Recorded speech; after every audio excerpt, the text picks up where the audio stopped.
आपको बताएं कि डेमोक्रेसी की परिभाषा संभवतया क्या मानी गई है मार्केट में।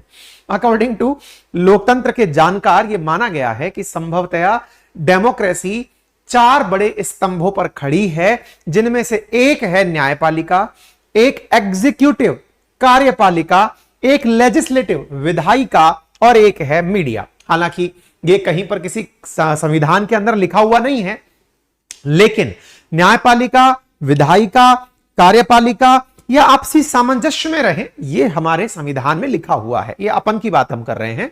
लेकिन दुनिया में लोकतंत्र के मायने क्या निकाले जाते हैं, तो कहा जाता है कि लोकतंत्र के 4 बड़े स्तंभ हैं, यानी कि ये सभी लोग एक दूसरे के ऊपर ओवरराइड ना करें। ऐसा ना हो कि न्यायपालिका के ऊपर कार्यपालिका सोचे कि हम बड़े, कार्यपालिका के ऊपर संसद सोचे कि हम बड़े, मतलब सुप्रीम कोर्ट के ऊपर मंत्री सोचे वो बड़े, मंत्री के ऊपर संसद सोचे हम बड़े, संसद के ऊपर मीडिया सोचे हम बड़े।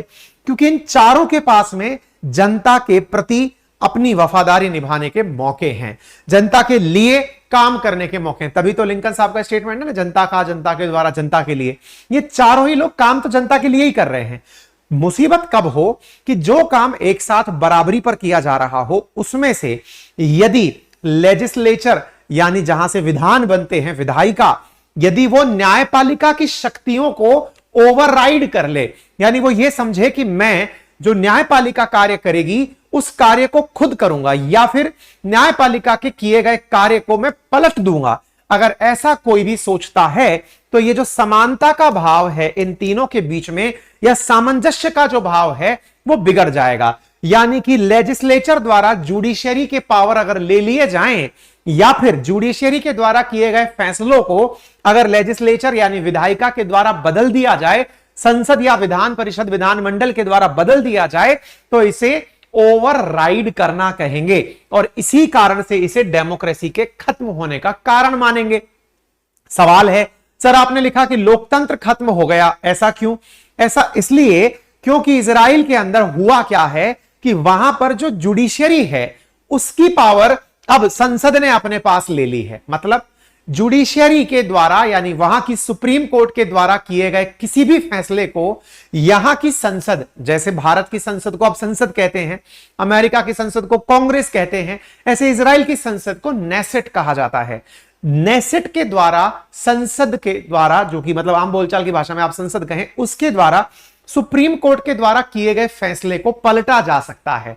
कितने में पलटा जा सकता है, क्या किया जा सकता है, तो यहां पर यह जान लीजिए कि इनके द्वारा इस फैसले को ओवरराइड करने के लिए 120 सांसदों में से यदि 61 सांसद वोट देकर कहें कि यह सुप्रीम कोर्ट का फैसला मान्य नहीं है, तो वो बदल जाएगा। विचार करिए, सरकार भी तो उसी की बनती है जिसके पास बहुमत होता है, इसको अपने पास लेकर आ जाते हैं। इंडिया का हाल देखते हैं, इंडिया में जिसके पास बहुमत उसकी सरकार, बहुमत का मतलब आधे से अधिक जिसके पास वोट हैं या संसद सांसद हैं। यही चीज आप इजराइल में फील करिए। जुडिशियरी का कोई फैसला आया, आपको पसंद नहीं हुआ कि नहीं ये फैसला तो सही नहीं है, और उस स्थिति में आप विचार करिए कि जुडिशियरी के फैसले को संसद द्वारा, जिसकी सरकार है, उसके द्वारा पलट दिया गया।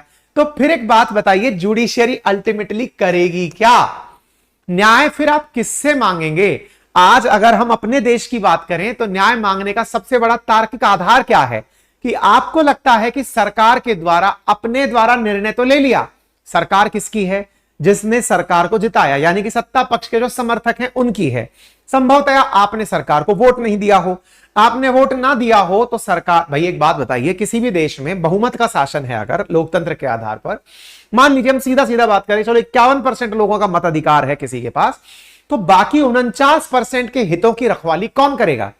आप कहेंगे न्यायपालिका करेगी। न्यायपालिका कैसे करेगी? वो कोई भी ऐसा कानून नहीं बनने देगी जिसके चलते बाकी जिन्होंने वोट नहीं दिया उनके खिलाफ कोई कार्य किया जा सके। अब मान लीजिए कि न्यायपालिका के द्वारा उन 49% लोगों के हित में कोई निर्णय दिया, निर्णय के आते ही विधानसभा, ये जो आपकी संसद है, नेसेट है, उसने उस निर्णय को ही बदल दिया कि नहीं नहीं नहीं आपकी नहीं चलेगी। इसका मतलब यह हुआ कि जो सत्ता पक्ष है वो सब कुछ अपने मनमाफिक करेगा। तो जब जनाब आपके द्वारा केवल बहुमत जिसने वोट दिया है उसी के ऊपर काम किया जाएगा, जिन्होंने आपको वोट नहीं दिया उनको अगर ध्यान में नहीं लिया जाएगा, तो ये डेमोक्रेसी है या डिक्टेटरशिप है? यही आज के सेशन का आधार है। ठीक है,